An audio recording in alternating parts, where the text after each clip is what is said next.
It's time for Speaking of Speaking. Quick tips and tools to take you from stage fright to spotlight. This podcast gives you an inside look from the world of public speaking and speaking secrets you need to be bold from the stage, no matter what business you're in. The host of Speaking, Carl Richards. Thank you very much, Matt. Yes, welcome to another edition of Speaking, episode 23. The topic today is dangerous speaking habits. Before we get to that, though, it's another edition of Tales from the World of Public Speaking. And I dug up an article this week, and I wanted to talk about it a little bit. We'll cover this in a little bit more detail in future podcasts, but the topic was speaking trends that are changing the speaking industry in 2019. So things that are happening out there that are really making the industry a little different than maybe it has been in the past several years. So number one on the list, and we're not going to go into these in great detail, but number one on the list was audiences are seeking return on investment.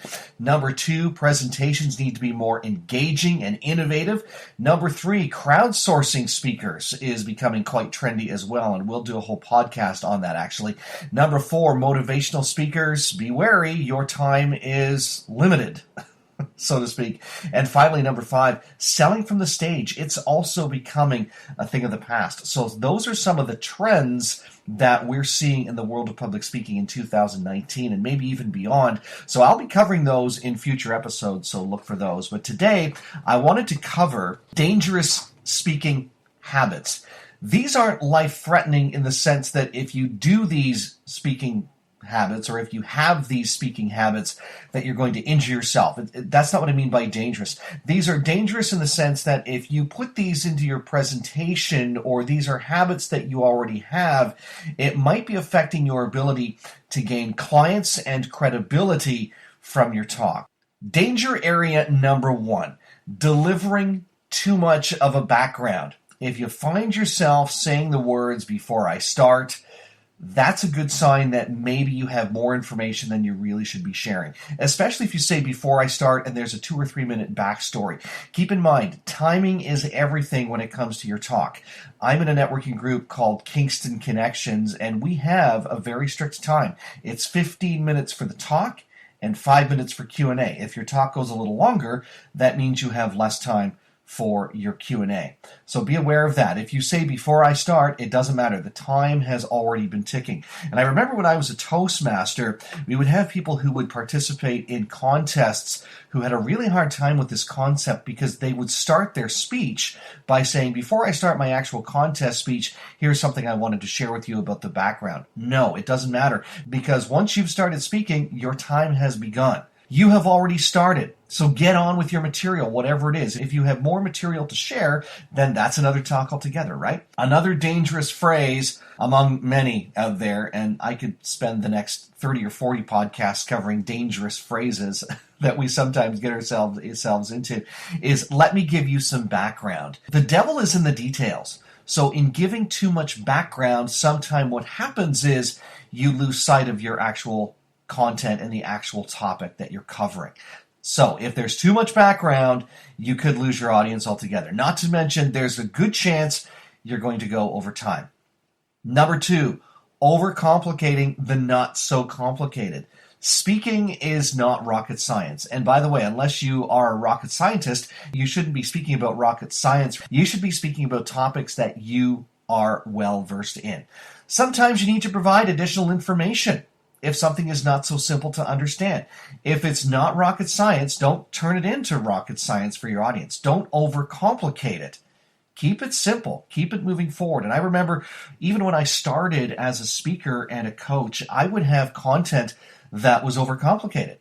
Even my elevator pitch, if you remember a few weeks ago, I think I shared with you that my elevator pitch used to start out by saying, "Hi, my name is Carl Richards. I'm a professional speaker and speaking mentor," and I think I said corporate trainer.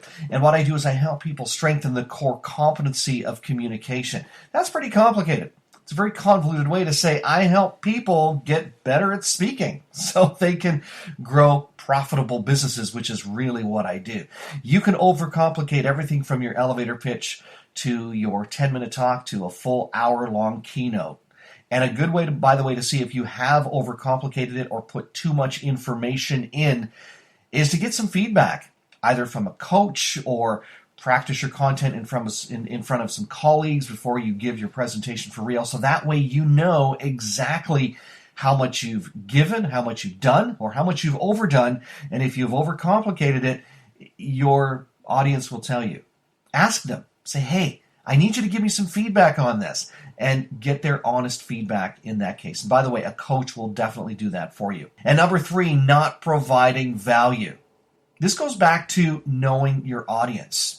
You have to ask yourself some very pointed questions before you even start to give your talk. This is in the preparation and the planning stage. We'll go over this in a few podcasts, talking about how to actually prepare your talk. It's a speaker's checklist. I'll share it with you in bite-sized pieces so you can get the value from it as well as a listener, so that you also understand from the beginning, you need to know where you're going.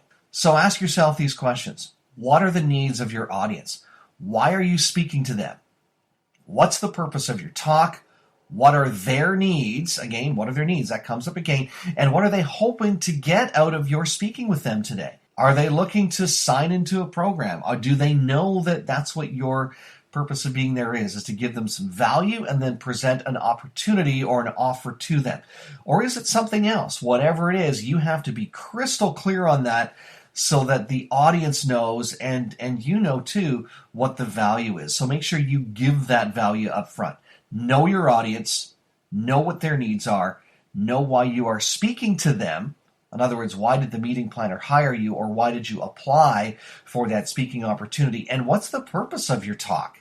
And of course, what is your audience wanting or hoping to get out of you speaking? And for that matter, why did the meeting planner hire you? What are they hoping to get out of your speaking? A lot of this goes back to, as I mentioned, the planning process. So it's time to get it right before you even hit the stage. So think about your audience. What do they already know about this topic you are going to be presenting to them? Do they have a general knowledge? Do they have a lot of knowledge? Because if they have a lot of knowledge, you might not need to give any background.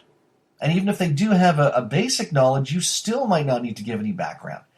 And for that matter, how much background, if any, do they need to understand whatever your recommendations are, whatever you're going to be sharing with them? Most audiences are smarter than we give them credit for. As a matter of fact, in my early days in a Toastmaster and speaker trainer, I would say dumb it down for your audience. Well, that's just not fair to your audience. Your audience is smarter than you give them credit for. They at least know when it's time to get up and leave. And if you're not giving them value, if you're overcomplicating your material, or if you're giving them way too much background, they are tuning out. You're not giving them a reason to hang in for the full duration of your talk. So give them credit for their intelligence and what they know, and give them what they need, or give them what they think they need, or give them what they don't even know they need. That's a sign of a true professional speaker, is a speaker who can deliver on a particular topic and give the audience information they didn't even know that they needed. That'll make it easier when you get to your call to action at the end. So get to the value as soon as you can, and avoid those 3 danger areas, which again are delivering too much background, overcomplicating the not so complicated, and not providing value. And nail all that down in the planning stages of your talk. I hope this has been helpful today. I just wanted to share with you again about the speaking event that is coming up May the 10th in Kingston, May the 31st in Ottawa. I have teamed together with Diana Lidstone, who is a growth strategist for ambitious entrepreneurs. She's known as the Entrepreneur's GPS. And we're going to cover the topic: speak with confidence and grow rich, conquer your speaking fears and grow your business, even if speaking makes you sick to your stomach. Here's what we're going to cover that day: 9 mistakes that might be keeping you stuck, 5 secrets to crushing your speaking fears, those fears that are just paralyzing every single time you need to speak, 3 outcomes you need to be an effective speaker on and off stage, because again, it's not just on stage that's important, but what you do after your talk, and also a step-by-step guide to turning your talk into clients and cash, and much, much more as well in that full day event. Price is $597. We have about 4 spots left in Kingston and in Ottawa, so snag one of those spots before they all disappear. And for your registration code, send me a quick email. I'll give you the link, askcarl at carlspeaks.ca. On our next podcast, I'll be talking about one of the speaker trends that is changing in the industry and what you can expect as far as when it goes to motivational speaking. We'll talk on that next time on the Speaking of Speaking podcast. Until next time, it's Carl Richards. Get out there and own the platform. Thanks for listening to the Speaking of Speaking podcast. Fired up about something you heard today? Want to learn more? Be sure to visit carlspeaks.ca.